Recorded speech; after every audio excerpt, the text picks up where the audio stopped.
दी print के YouTube channel को subscribe करें और ताज़ा अपडेट्स पाने के लिए बेल आइकन दबाएं। पिछले कुछ दिनों में कई चीफ मिनिस्टर्स ने लव जिहाद को लेकर तरह तरह की बातें की हैं। एक तरफ यूपी के सीएम योगी आदित्यनाथ, हरियाणा के सीएम मनोहर लाल खट्टर और मध्य प्रदेश के चीफ मिनिस्टर शिवराज सिंह चौहान ने ये ऐलान कर दिया कि वो अपनी अपनी स्टेट में लव जिहाद को रोकने के लिए एक लॉ लाएंगे। इनफैक्ट यूपी गवर्नमेंट ने सिर्फ शादी के लिए धर्म परिवर्तन के खिलाफ एक ऑर्डिनेंस भी पास कर दिया है। वहीं दूसरी तरफ राजस्थान के चीफ मिनिस्टर अशोक गहलोत ने ट्वीट किया कि लव जिहाद इस वर्ड को बीजेपी सरकार ने मैन्युफैक्चर किया है, इसे देश को डिवाइड करने और कम्युनल हार्मनी यानी कि सांप्रदायिक एकता को भंग करने के लिए।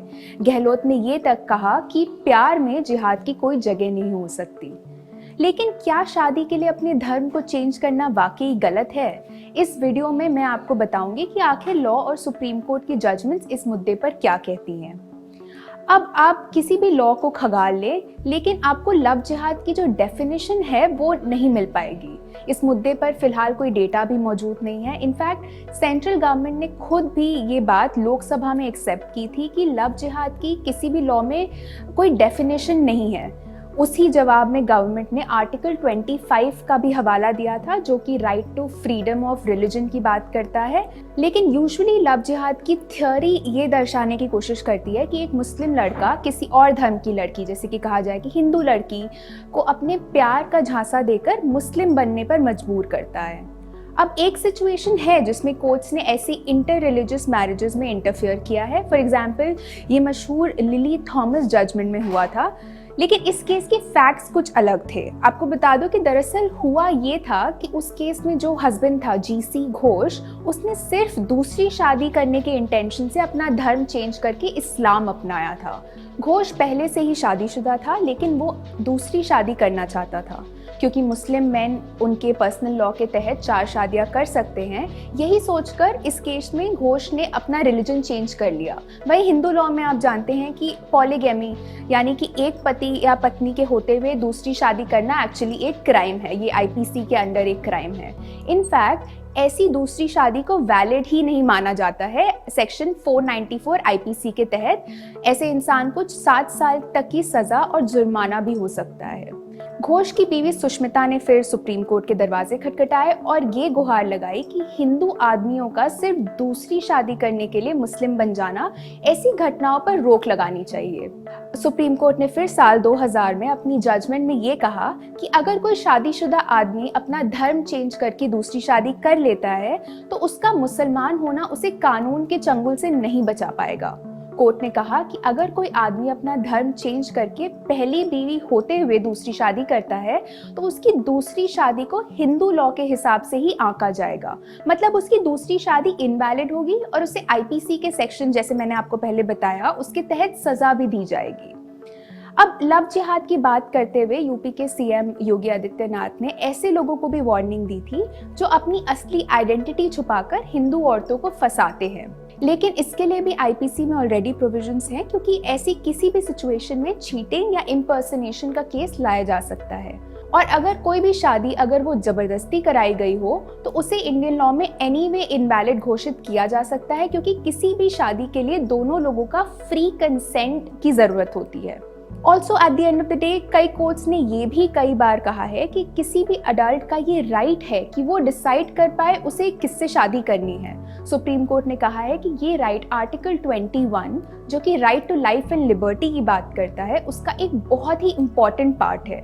इसके साथ साथ कॉन्स्टिट्यूशन में right to freedom of religion की भी बात होती है। इसके तहत हर इंसान के पास अपनी मर्जी के रिलीजन को फॉलो करने या ना करने का अधिकार है। ये एक व्यक्तिगत फ्रीडम है, उनके पास व्यक्तिगत आज़ादी है कि वो किस रिलीजन को फॉलो करे या ना करे।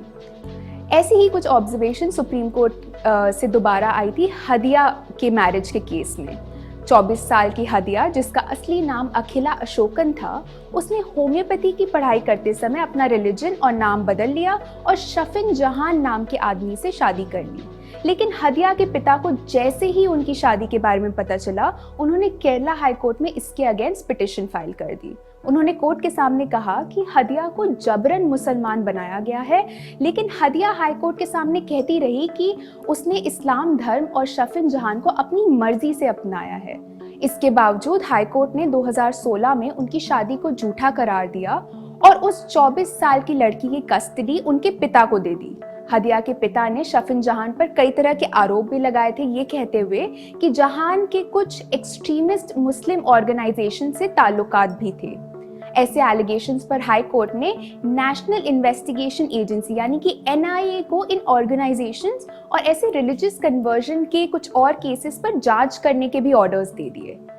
लेकिन 2018 में 8 मार्च को यानी कि विमेंस डे के दिन सुप्रीम कोर्ट ने एक बार फिर ये कहा कि शादी करने का डिसीजन जो है वो 2 अडल्ट्स का खुद का डिसीजन होता है और ऐसे मामलों में कोर्ट्स को भी इंटरफेयर नहीं करना चाहिए। हाई कोर्ट की जजमेंट को गलत ठहराते हुए सुप्रीम कोर्ट ने ये भी दोहराया कि अपने पसंद के इंसान से शादी करना एक्चुअली आर्टिकल 21 के फंडामेंटल राइट का एक हिस्सा है। अब सितंबर में इलाहाबाद हाई कोर्ट की भी एक जजमेंट आई थी जिसने काफी खलबली मचा दी थी। कोर्ट की एक जज की बेंच ने ये कहा कि सिर्फ शादी करने के लिए धर्म नहीं बदला जा सकता। कोर्ट की ये जजमेंट आई थी एक ऐसे केस में जिसमें एक मुस्लिम लड़की ने हिंदू धर्म अपना के एक हिंदू लड़के से शादी की। इसके बाद उन्होंने हाई कोर्ट से प्रोटेक्शन की मांग की थी, लेकिन हाई कोर्ट ने ये कहते हुए मना कर दिया कि सिर्फ शादी के लिए धर्म बदलना एक्सेप्टेबल नहीं है। इस जजमेंट का सहारा लेते हुए ही योगी आदित्यनाथ ने लव जिहाद के खिलाफ लॉ लाने की अनाउंसमेंट की थी। लेकिन हाल ही में 11 नवंबर को इलाहाबाद हाई कोर्ट की एक 2 जजों की बेंच ने फिर एक बार फंडामेंटल राइट्स को हाईलाइट किया और कहा कि हर इंसान को अपनी पसंद के लोगों के साथ रहने का अधिकार है, चाहे वो किसी भी धर्म के हों। हाई कोर्ट ने ये भी कहा कि अगर 2 अडल्ट्स अपनी मर्जी से एक साथ रह रहे हों तो किसी और इंसान या उनकी फैमिली या गवर्नमेंट को उनके रिलेशनशिप पे ऑब्जेक्शन नहीं हो सकता। द प्रिंट के लिए मैं अपूर्वा मंधानी। अगर आपको ये वीडियो पसंद आया हो तो हमारे YouTube चैनल को ज़रूर सब्सक्राइब करें और हमें ट्विटर, इंस्टाग्राम और फेसबुक पर फॉलो करें।